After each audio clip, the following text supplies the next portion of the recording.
کریم نے بیان کیا ہے۔ نبی پاک صلی اللہ علیہ وسلم سے عجیب انداز سے اللہ تبارک و تعالی نے ارشاد فرمایا، اللہ تبارک و تعالی نے بہت عجیب انداز سے فرمایا۔ اللہ تبارک و تعالی نے ارشاد فرمایا، قُلْ إِن كُنتُمْ تُحِبُّونَ اللَّهَ فَاتَّبِعُونِي يُحْبِبْكُمُ اللَّهُ۔ فرماتے محمد کہو مجھ پر ایمان لانے والوں سے، کہو مجھ پر ایمان لانے والے، مجھ سے محبت کرنے والے، اللہ تبارک تعالیٰ فرما رہے ہیں جناب رسول اللہ صلی اللہ علیہ وسلم سے، کہو میرے ماننے والوں سے۔ کیا کہو؟ پوری آیت کی تفسیر میں نہیں کرنا چاہتا، صرف ایک جملے کے حوالے سے آپ سے عرض کر رہا ہوں۔ اللہ تعالی نے ارشاد فرمایا، فَاتَّبِعُونِي يُحْبِبْكُمُ اللَّهُ۔ اللہ تعالیٰ فرماتے ہیں کہو محمد میری پیروی کرو۔ پیروی نام ہے نقش قدم پر چلنے کا، اردو میں اس کا ترجمہ کرتے ہیں کسی کے نقش قدم پر چلنا۔ ایک بندہ آگے آگے جا رہا ہے، اس کے پیروں کے نشانات پر اپنے پیر رکھ کر کے بالکل برابر سرابر پیر رکھ کر کے چلنے کا نام ہے نقش قدم پر چلنا۔ قرآن کریم یہ کہہ رہا ہے اگر تمہیں اللہ کا پیار چاہیے، اللہ کی محبت چاہیے، اللہ کی چاہت چاہیے، اللہ تبارک و تعالیٰ تم سے محبت کرنے لگے، اللہ تبارک تعالیٰ فرما رہے ہیں محمد کی پیروی کرو، جناب رسول اللہ صلی اللہ علیہ وسلم کی پیروی کرو۔ اللہ کے رسول کی پیروی کے اندر اللہ تعالیٰ کا پیار ہے، اللہ کی محبت ہے، اللہ کی چاہت ہے۔ قرآن کریم یہ نقل کر رہا ہے، فَاتَّبِعُونِي يُحْبِبْكُمُ اللَّهُ، میری پیروی کرو اللہ تم سے پیار کریں گے۔ آپ علیہ السلام کی پیروی آپ کے اقوال میں، آپ کے افعال میں، آپ کے کردار اور احوال کے اندر رسول اللہ صلی اللہ علیہ وسلم کی پیروی۔ یاد رکھیے جناب رسول اللہ صلی اللہ علیہ وسلم اللہ کے حبیب اور اللہ کے محبوب ہیں، اللہ کے حبیب ہیں۔ حبیب کی جس کی بھی پیروی کر لی جائے اللہ تبارک تعالیٰ کے نزدیک آپ محبوب بن جائیں گے۔ وہ اللہ کے حبیب ہیں، حبیب کی پیروی کوئی بندہ کرے جس انداز سے کرے وہ اس کا محبوب بن جاتا ہے۔ لیلا مجنوں کی داستان آپ نے سنی ہوگی، لیلا کے گلیوں سے گزرنے والا کتا بھی مجنوں کے نزدیک محبوب تھا، اس راہ سے گزرنے والا کوئی بندہ بھی مجنوں کو محبوب ہوتا تھا۔ یہ قاعدہ ہے، محبوب کی ہر چیز پیاری ہوتی ہے۔ قرآن کریم نے جناب رسول اللہ صلی اللہ علیہ وسلم کو اللہ کا محبوب فرمایا ہے۔ اللہ کے محبوب کی کسی بھی صورت کو اپنا لیا جائے اللہ تعالیٰ کے نزدیک وہ پیارا بن جاتا ہے۔ اللہ کے حبیب کی صورت کو اپنانے والا کبھی اللہ تعالیٰ کے نزدیک غیر محبوب نہیں ہو سکتا۔ صرف اللہ کے رسول صلی اللہ علیہ وسلم کی صورت کو اپنانے والا اللہ تبارک تعالیٰ کا محبوب بن جائے گا۔ میں آپ کو مثال دیتا ہوں، قرآن کریم کے اندر حضرت موسیٰ علیہ نبینا علیہ السلام سے مقابلہ ہوا ہے اس زمانے کے جادوگروں کا۔ اس زمانے کے جادوگروں نے مقابلہ کیا تھا موسیٰ علیہ السلام سے، اور موسیٰ علیہ السلام سے مقابلے کے وقت میں فرعون نے موسیٰ کو بلا کر کے کہا تھا دیکھو ہمارے ملک کا پروٹوکول ہے اور یہاں کا طریقہ ہے، مقابل دونوں کو ایک لباس میں آنا ہوگا اور ایک طریقے پر آنا ہوگا۔ موسیٰ علیہ السلام نے فرمایا میں اپنے لباس کو نہیں بدل سکتا، آپ کے لباس میں نہیں آ سکتا، اگر تمہیں ایک انداز میں لانا ہے آپ اپنے مقابل لوگوں کو، جادوگروں کو میرے مقابلے میں لانا ہے تو آپ میرے لباس کو اپناؤ۔ چنانچہ جادوگروں نے موسیٰ علیہ نبی جنا علیہ السلام کا لباس اپنایا۔ اللہ تبارک و تعالیٰ نے صرف اس لباس کی وجہ سے نظر محبت ڈالی ہے اللہ تبارک و تعالیٰ نے محبت کی نگاہ ڈالی اور ان سب کے دلوں میں ایسا ایمان ڈالا ہے کہ انہوں نے فرعون کو صاف صاف کہہ دیا آپ کچھ بھی کرو، اب تو ہم موسیٰ علیہ السلام پر آمنا برب ہارون و موسیٰ، ہم موسیٰ اور ہارون کے رب پر ایمان لاتے ہیں۔ فرعون نے کہا ہم تمہیں سولی دے دیں گے، کہا آپ کا جو جی چاہے آپ کر سکتے ہیں، مگر ایک ایسا نشہ نہیں ہے جو اتر سکتا ہے۔ میں عرض یہ کر رہا تھا اللہ تبارک و تعالیٰ کے نزدیک وہ بندہ محبوب بن جاتا ہے جو کوئی محبوب کی صورت کو اپنا لیتا ہے، محبوب کے طریقے کو اپنا لیتا ہے۔ بات لمبی ہوتی جا رہی ہے، میں عرض یہ کر رہا ہوں اللہ تبارک و تعالیٰ نے قرآن کریم میں ارشاد فرمایا فَاتَّبِعُونِي يُحْبِبْكُمُ اللَّهُ، میری پیروی کرو اللہ تبارک تعالیٰ تم سے پیار کرنے لگیں گے۔ جناب رسول اللہ صلی اللہ علیہ وسلم کے سلسلے میں اللہ تبارک و تعالیٰ نے اللہ کے رسول کے تمام ساتھیوں کو حکم فرمایا تمہاری کامیابی اللہ تبارک و تعالیٰ کے نزدیک محبوب اللہ کی رضا اس بات میں منحصر ہے تم رسول اللہ صلی اللہ علیہ وسلم کی پیروی کرو۔ دوستو وٹنڈی کے لوگوں ذرا غور سے پڑھو تو صحیح، قرآن کریم کی آیات میں غور کرو، آپ کو محسوس ہوگا اللہ تبارک و تعالیٰ نے رسول اللہ صلی اللہ علیہ وسلم کی وجہ سے تمام صحابہ کرام کو مکہ چھوڑنے کا حکم فرمایا۔ مکے کے اندر سب کچھ ہے، مکہ بہت بابرکت جگہ ہے، اللہ کا گھر ہے۔ قرآن کریم کہتا ہے للذی بمکہ مبارکہ، مکے کے اندر اللہ نے برکت رکھی ہے، مکے کے اندر سب کچھ ہے۔ آپ غور کیجئے، آگے چلیے، اللہ تعالیٰ نے فرمایا اے لوگو اگر تمہیں اللہ تعالیٰ کی کامیابی چاہیے محمد کی پیروی کرو، محمد کی معیت اختیار کرو، محمد کی معیت کے اندر تمہیں کامیابی ملے گی۔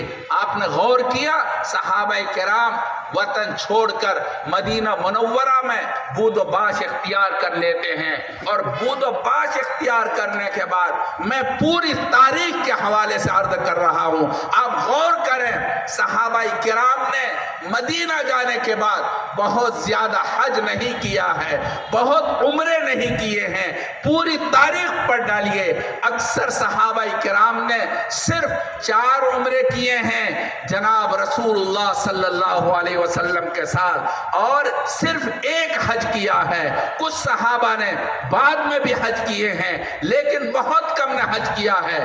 دوستو حج کرنا برکت کا سامان ہے، روزی میں بڑھوتری کا سامان ہے، عمرہ کرنا روزی میں برکت کا سامان ہے، ساری دعائیں اللہ قبول کرتے ہیں، زمزم کے پاس دعائیں قبول کرتے ہیں، میلین اخزرین کے درمیان دعا قبول کرتے ہیں، مقام ابراہیم پر دعا قبول کرتے ہیں، حجر اسود کے بوسہ لیتے ہوئے دعا قبول کرتے ہیں۔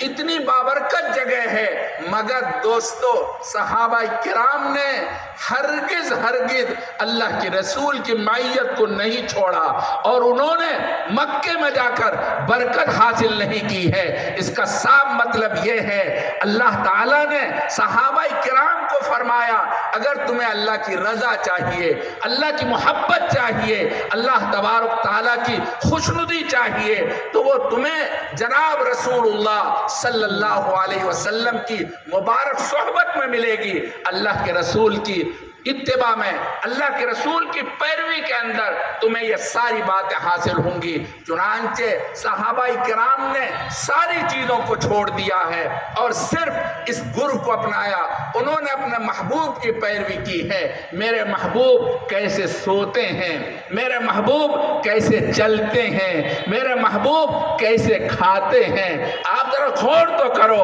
محبوب صلی اللہ علیہ وسلم کے ایک صحابی ہیں حذیفہ بن یمان رضی اللہ تعالی عنہ، وہ ایران کے اندر لقمہ زمین سے اٹھاتے ہیں، ایرانی کلچر کے لوگ کہتے ہیں حذیفہ کیا کر رہے ہو، یہ بہت مہذب ملک ہے، تہذیب یافتہ لوگوں کا شہر ہے، تمہیں دیکھیں گے تمہیں بدو سمجھیں گے، ایسا مت کرو، ایسا مت کرو۔ انہوں نے صاف طور پر کہا کیا میں اپنے محبوب صلی اللہ علیہ وسلم کی سنت کو ان حمقا اور بیوقوفوں کی وجہ چھوڑ سکتا ہوں؟ نہیں چھوڑ سکتا، نہیں چھوڑ سکتا، نہیں چھوڑ سکتا۔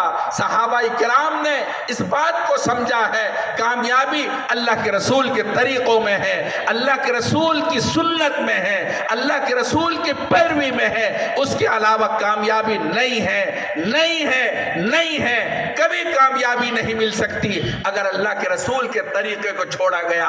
اللہ کے رسول کے طریقوں کو چھوڑ کر کیسے کامیابی ممکن ہے؟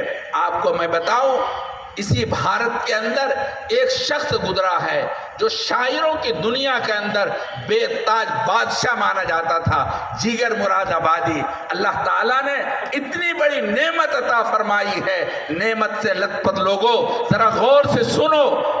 جگر مراد آبادی شاعری کے دنیا کے اندر، ادب کی دنیا کا بے تاج بادشاہ مانا جاتا تھا، پوری دنیا میں ہندوستان کی نمائندگی کرتا تھا، مشاعرے میں شرکت کرتا تھا، مگر اللہ کی نعمت جس بندے پر زیادہ ہوتی ہے وہ اتنا ہی اللہ کا نافرمان ہوتا ہے، اللہ کا تابعدار نہیں ہوتا۔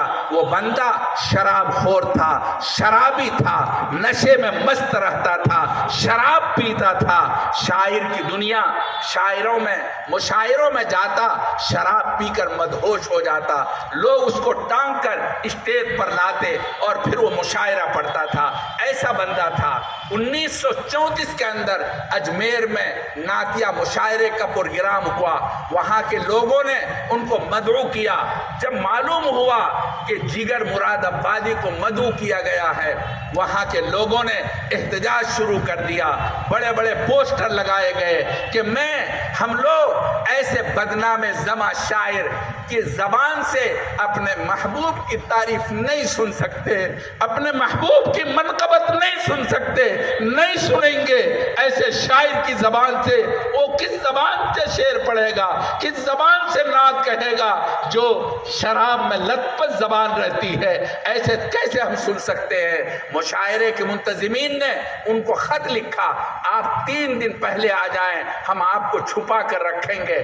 آپ کو پتا ہے جب ان کے پاس مشاعرے، نعتیہ مشاعرے میں شرکت کا خط پہنچا، وہ بندہ شرکت کے خط کی وجہ بڑا خوش ہوا کہ میں اپنے محبوب کی شان میں قصیدہ کہوں گا، نعت پڑھوں گا، بڑا خوش تھا۔ آج تک اس بندے نے کبھی اپنے محبوب کی شان میں ایک شعر بھی نہیں کہا تھا، یہ پہلا موقع تھا جو اللہ کے رسول کی شان میں وہ شعر کہنا چاہتا تھا۔ جب وہ نعت لکھنا بیٹھا، پوری رات گزر گئی، ایک شعر نہیں کہہ پایا، ایک شعر نہیں کہہ پایا۔ پھر اس کے بعد میں دوسری رات، تیسری رات، 1 ہفتہ گزر گیا، ایک شعر نہیں کہہ پایا۔ ان کو سمجھ میں آیا میں اپنے محبوب کی گستاخ آدمی ہوں، اپنے محبوب کی شان میں گستاخی کرنے والا، اپنے محبوب کی سنتوں کو اپنے ہاتھوں سے پامال کرنے والا، اللہ کے رسول کی سنت کو اپنے پیروں سے روندنے والا، مجھے اللہ تعالیٰ ایسے محبوب کی شان میں شعر کہنے کیسے توفیق دیں گے؟ وہ داڑھی منڈاتا تھا، استرا چلاتا تھا، اپنے چہرے پر کبھی داڑھی نہیں رکھتا تھا۔ ان کو احساس ہوا، تڑپ اٹھا، اللہ کی شان میں تڑپ کر دعا کرنے لگا، توبہ کرنے لگا، اللہ معاف کر دو، معاف کر دو، آج کے بعد کبھی میں ایسا نہیں کروں گا۔ چنانچہ اللہ نے توفیق دی اور شاندار نعت کہی، شاندار نعت لکھی، مشاعرے میں اسی طرح لایا گیا۔ جب مشاعرہ پورے جوش پر آیا، پورا زیادہ اس پر شباب پر آیا، اسٹیج پر لایا گیا، ہوٹنگ شروع ہو گئی، نہیں سنیں گے، نہیں سنیں گے۔ مگر اب وہ جگر صاحب وہ جگر نہیں ہے۔ جگر صاحب کھڑے ہوتے ہیں اور کہتے ہیں بھائیو، اگر تم جگر کو کچھ ہوٹنگ کر رہے ہو تو جگر اس سے بھی برا ہے جو سمجھتے ہو۔ اور اگر تم اپنے محبوب کی شان میں ہوٹنگ کر رہے ہو تو بہت غلط بات ہے۔ یہ کہنا تھا، مجمع میں سناٹا چھا گیا، اور جب انہوں نے شعر پڑھا ہے، پہلا مصرع پڑھا، پورے مجمع میں سناٹا چھا گیا، ایسا سناٹا جیسا سانپ سونگ گیا ہو۔ انہوں نے رعایت لمبی ہے، اس میں کہا، ایک رند ہے اور مدحت سلطان مدینہ، ایک رند ہے اور مدحت سلطان مدینہ۔ ایک شرابی، ایک کبابی اپنے محبوب کی شان میں نعت کہہ رہا ہے۔ یہ پہلا مصرع ہے، لمبی نعت ہے، عجیب و غریب۔ اب جگر صاحب بالکل بدل گئے۔ اس کے بعد تھانہ بھون حضرت اقدس مجدد ملت حضرت تھانوی کی خدمت میں گئے اور کہا، حضرت میں آپ سے 4 درخواستیں لے کر آیا ہوں اور 4 درخواستیں کرنا چاہتا ہوں۔ پہلی درخواست یہ ہے کہ میں شراب بہت پیتا ہوں، آپ دعا فرما دیں میں شراب چھوڑ دوں۔ دوسری درخواست یہ ہے، میرے چہرے پر اللہ کی لعنت برستی ہے، میرے چہرے پر میرے محبوب کی سنت نہیں ہے، میرے چہرے پر اللہ تعالیٰ نے ایسی لعنت برسا رکھی ہے، میرا چہرہ میرے محبوب کی سنت سے خالی ہے، میں اس کو اپنے محبوب کی سنت سے سجانا چاہتا ہوں، آپ دعا فرما دیں۔ دوستو، اللہ کے رسول کی سنت میرے چہرے کے اندر ہونی چاہیے، یہی پیروی ہے۔ قرآن کریم صاحب کہہ رہا ہے، فَاتَّبِعُونِي يُحْبِبْكُمُ اللَّهُ، میری پیروی کرو، اللہ تم سے پیار کریں گے۔ اللہ کے رسول کی سنت سے گریز کرنے والا، اللہ کے رسول کی سنت کو اپنے ہاتھوں سے پامال کرنے والا کبھی بھی اللہ تبارک و تعالی کبھی پیار نہیں کر سکتے۔ اس لیے دوستو، اگر آپ اللہ کا پیار چاہتے ہیں، اللہ کی محبت چاہتے ہیں، دنیا میں مصیبتوں سے نجات چاہتے ہیں، تو ضروری یہ ہے کہ ہم اپنے آپ کو اپنے محبوب کی سنت پر ڈالیں۔ اور اگر آپ نے ایسا کیا، دوستو، بھٹنڈی کے لوگوں، اللہ کے رسول کی سنت کی مخالفت کر کے کہاں جاؤ گے؟ کس سمت میں جاؤ گے؟ میدان محشر میں اللہ کے رسول کے علاوہ کوئی سفارش کرنے والا نہیں ہے، کوئی شافع نہیں ہے۔ اگر انہوں نے میدان محشر میں یہ کہہ دیا، یہ بھٹنڈی کے لوگ ہیں، میری سنتوں کو پیروں سے روندنے والے فرشتوں، لے جاؤ جہنم میں ڈال دو، دوستو کہاں جاؤ گے؟ کس سمت میں جاؤ گے؟ کون بچائے گا؟ جمال گنبد خضرا کہاں سے لاؤ گے؟ جمال گنبد خضرا کہاں سے لاؤ گے؟ نبی سے ہٹ کر اجالا کہاں سے لاؤ گے؟ 1000 بار پکارو اذان دنیا میں، مگر بلال کا لہجہ کہاں سے لاؤ گے؟ نبی کے دین پر مٹنے کی بات کرتے ہو، مگر حسین کا کلیجہ کہاں سے لاؤ گے؟ جمال گنبد خضرا کہاں سے لاؤ گے؟ نبی سے ہٹ کر اجالا کہاں سے لاؤ گے؟ دوستو، اجالا چاہتے ہیں، اپنی زندگی کے اندر راحت چاہتے ہیں، اپنے محبوب کی پیروی کرو، جناب رسول اللہ صلی اللہ علیہ وسلم کی سنت کی پیروی کرو، انشاءاللہ ثم انشاءاللہ آپ کی زندگی میں اجالا آئے گا، آپ کے معاشرے کے اندر اجالا آئے گا، روشنی آئے گی، تاریکی چھٹے گی، مصیبتوں کے بادل چھٹیں گے، آپ کے اندر اسلام کی روشنی آئے گی، انقلاب برپا ہوگا۔ اللہ تعالی ہم سب کو عمل کی توفیق نصیب فرمائے۔ اللہ تبارک و تعالی سے دعا کریں، اللہ تبارک و تعالی ہمارے کہنے سننے کو قبول فرمائے اور عمل کی توفیق نصیب فرمائے۔ دعا کر لیجئے۔ آداب دعا یہ ہے، آپ اپنی گردن کو نیچے جھکا لیں، ظاہری